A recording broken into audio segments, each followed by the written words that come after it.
नमस्कार बच्चों। BA part first के सेकंड पेपर में प्रमुख भारतीय राजनीतिक विचारकों के अध्ययन के क्रम में हम आज राजा राम मोहन राय के बारे में बात करेंगे। राजा राम मोहन राय आधुनिक भारत के समाज सुधार और राजनीतिक जागरण के जो कर्णधार हैं उसमें उनका नाम अग्रणी रूप से लिया जाता है। उन्होंने इस्लाम, ईसाईयत, बौद्ध धर्म आदि इन सब चीज़ों का बहुत गहरा अध्ययन किया था। उपनिषद और दूसरे धर्मशास्त्र जो थे उनका काफ़ी रुचि थी, जिसका उन्होंने अध्ययन किया। जिन धर्मों का उन्होंने अध्ययन किया उनके सिद्धांतों का बुद्धि और तर्क के आधार पर विश्लेषण किया और परीक्षण भी किया, जिसमें उनकी गंभीर रुचि थी। राजा राममोहन रॉय केवल अध्ययनकर्ता नहीं थे, उन्होंने भारतीय समाज में जो बुराइयां, कुरीतियां और अंधविश्वास व्याप्त थे उस समय पर, उसके निराकरण के लिए भी गंभीर प्रयत्न किए। इसीलिए उनका अध्ययन जो है वो और ज़्यादा महत्वपूर्ण हो जाता है। सती प्रथा के विरुद्ध जन जागृति के वो अग्रदूत माने जाते हैं।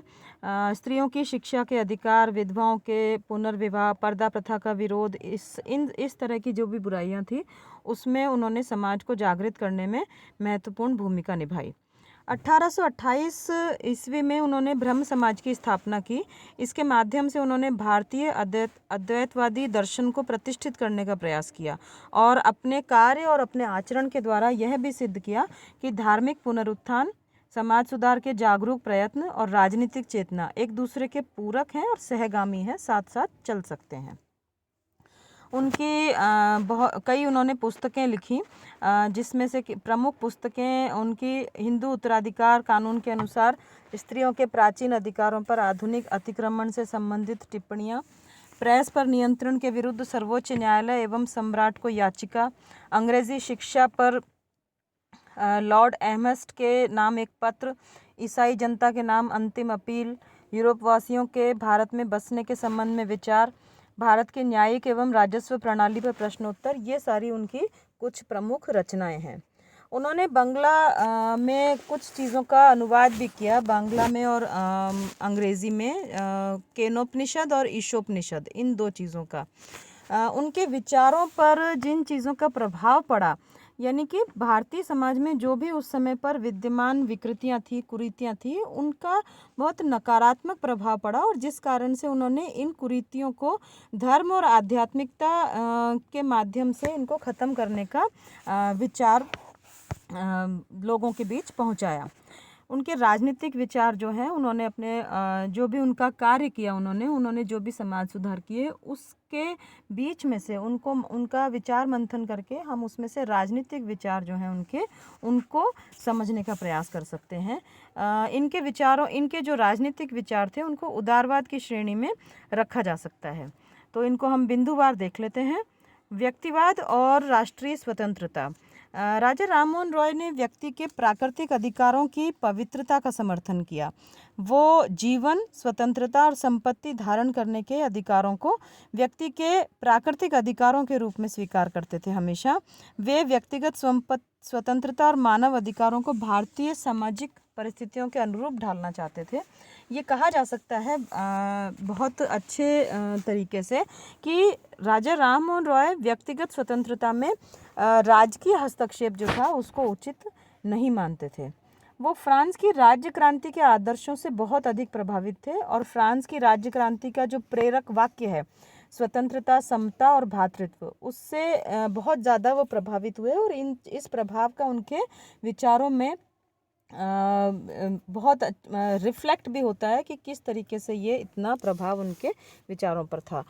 ब्रिटिश शासन के प्रति उनका प्रशंसात्मक दृष्टिकोण था, लेकिन इसके कारण कई विद्वान हालांकि ये मान लेते हैं कि व्यक्तिगत स्वतंत्रता और ये सारी चीज़ें तो थीं, लेकिन प्रशंसात्मक दृष्टिकोण के कारण वो उनको भारत में स्वराज्य का अग्रदूत नहीं माना जा सकता।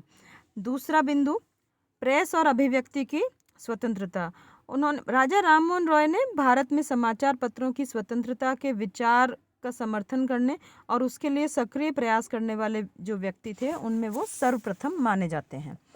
1823 में राममोहन रॉय ने द्वारकानाथ ठाकुर, हरचंद घोष, गौरीशंकर बनर्जी, प्रसन्न कुमार टैगोर, चंद्र कुमार टैगोर इनके साथ मिलकर प्रेस की स्वतंत्रता के लिए सुप्रीम कोर्ट को एक याचिका भेजी, जो कि बाद में अस्वीकृत हो गई और इसके विरुद्ध ब्रिटिश सम्राट के समक्ष अपील भी की गई। उन्होंने सम्राट से यह आग्रह किया कि वे प्रेस की स्वतंत्रता से इस कारण आशंकित न हो कि इससे भारत में ब्रिटिश शासन के प्रति विरोध का भाव विकसित हो जाएगा, जबकि क्योंकि प्रेस की स्वतंत्रता विश्व के किसी भी भाग में क्रांति को जन्म नहीं देती। क्रांति वहाँ पर होती है जहाँ पर कि निरंकुश शासन होता है और जनता को अज्ञान के अंधकार में रखा जाता है। प्रेस की स्वतंत्रता के प्रति राय का जो आग्रह था वो समाचार पत्रों की शक्ति के दायित्वहीन उपयोग का समर्थन नहीं था किसी भी प्रकार से। तो ये कहा जा सकता है कि उनका जो ये विचार और अभिव्यक्ति की स्वतंत्रता के प्रति आग्रह था, ये इस पर अंकुश जो है वो शासन और जनता दोनों के लिए ही घातक सिद्ध होते हैं। न्यायिक सुधारों के बारे में राममोहन रॉय बहुत अधिक सजग थे। वे न्यायिक व्यवस्था को इस प्रकार का स्वरूप प्रदान करना चाहते थे कि जो भी आम जनता है, जो पब्लिक है, उसको आसानी से और जल्दी न्याय मिल सके। भारत में न्यायिक सुधारों के प्रति उनका जो दृष्टिकोण था उसके दो महत्वपूर्ण पक्ष थे। एक तो पहला ये कि वे न्यायालय में जूरी प्रणाली को आरंभ करने के पक्ष में थे, और दूसरा न्यायिक अधिकारी और जनता उनके मध्य सुविधापूर्वक संवाद की कोई एक भाषा नहीं थी, और इस कारण से ऐसा वो चाहते थे कि न्यायिक कार्य ऐसी भाषा में किया जाए जिसको न्यायिक अधिकारी और जनता दोनों ही बोल और समझ सकें। प्रशासन और राजस्व प्रणाली के बारे में उन्होंने प्रशासनिक सुधार जो थे उनकी आवश्यकता का प्रतिपादन किया। उनका ये मानना था कि अधिक से अधिक भारतवासियों की भागीदारी होनी चाहिए प्रशासनिक पदों के ऊपर। उत्तरदायित्वपूर्ण प्रशासनिक पद जो हैं उन पर बहुत मैच्योर व्यक्ति को ही नियुक्त किया जाना चाहिए। राजस्व व्यवस्था के स्वरूप को परिवर्तित करने पर उन्होंने बल दिया। निर्धन कृषकों की स्थिति सुधारने के लिए जो उन्होंने सुझाव दिया वो ये था कि जमींदार और सरकार को लगान की दर कम कर देनी चाहिए। राजस्व विभाग पर जो भी किया जाता है रखरखाव, उसके व्यय में कमी की जाए, और उनका ये मानना था कि राजस्व वसूली के कार्य में भारतीयों को नियुक्त करने से भारतीयों के अंदर शासन के प्रति सेटिस्फेक्शन का एक भाव उत्पन्न होगा, जो कि ब्रिटिश शासन के लिए भी लाभदायक रहेगा। फिर मानवतावाद और विश्व बंधुत्व के बारे में भी उन्होंने विचार व्यक्त किए। उनके विचारों में क्योंकि संकीर्णता का कोई स्थान नहीं था, इसलिए वो असीम मानवतावादी और धर्म के प्रति उदार और अच्छा दृष्टिकोण रखने के कारण विश्व नागरिकता के विचार का प्रतिपादन करने वाले माने गए। वो मानव जाति को एक ही परिवार मानते थे और विभिन्न राष्ट्रों, जातियों और संप्रदायों को उसकी विभिन्न शाखाएं मानते थे। धार्मिक विचार भी उन्होंने अपने विचारों में अलग अलग समय पर व्यक्त किए, जैसे कि अद्वैतवाद का समर्थन किया और बहुदेववाद का विरोध किया। मूर्ति पूजा और जो अनैतिक धार्मिक प्रथाएं थी उनका भी विरोध किया।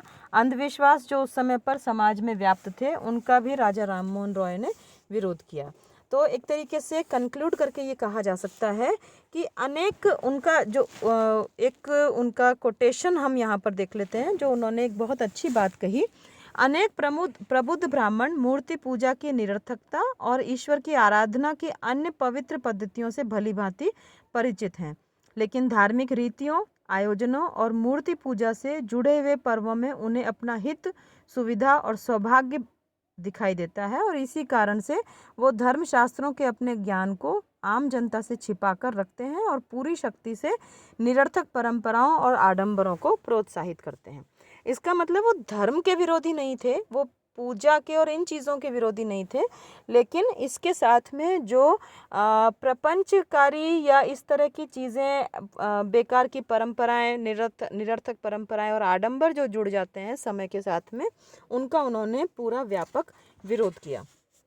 सामाजिक विचार जो थे उनके, उसके प्रमुख आधार इस प्रकार से माने जा सकते हैं कि जाति प्रथा और सामाजिक असमानता का उन्होंने हमेशा विरोध किया अपने विचारों में।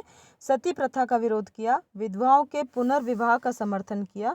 और ये बात उस समय पर 19वीं सदी की ये बात है, तो उस समय पर ऐसे विचारों को व्यक्त करना बहुत ही साहस का काम था, क्योंकि ये सारी कुरीतियाँ समाज में बहुत ज़्यादा प्रचलित थी और कोई भी व्यक्ति अगर इनका विरोध करता था तो उसको एक तरीके से समाज का बहुत ज़्यादा विरोध का सामना करना पड़ता था कि ये किस प्रकार की बात कर रहे हैं, ये कैसे अपने विचार व्यक्त कर रहे हैं।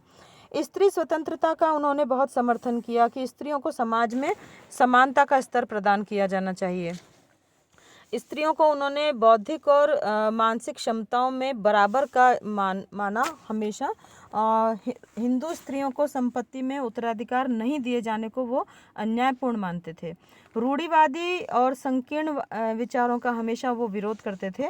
वो अकेले ऐसे व्यक्ति थे जिन्होंने आधुनिक युग के महत्व को पहचाना और लोगों और राष्ट्रों के बीच में भाईचारे और आपस की निर्भरता की उन्होंने बात की।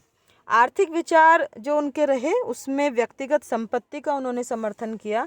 भू प्रबंध, राजस्व और जमींदारी प्रथा के प्रति सुधारवादी आग्रह का उनका हमेशा एक प्लस पॉइंट माना जा सकता है।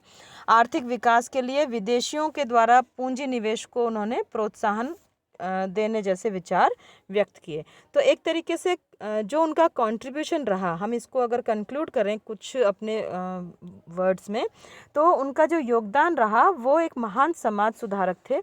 शाश्वत मानव धर्म का उन्होंने प्रतिपादन किया, स्वतंत्रता का समर्थन किया, स्त्रियों की स्वतंत्रता का समर्थन किया।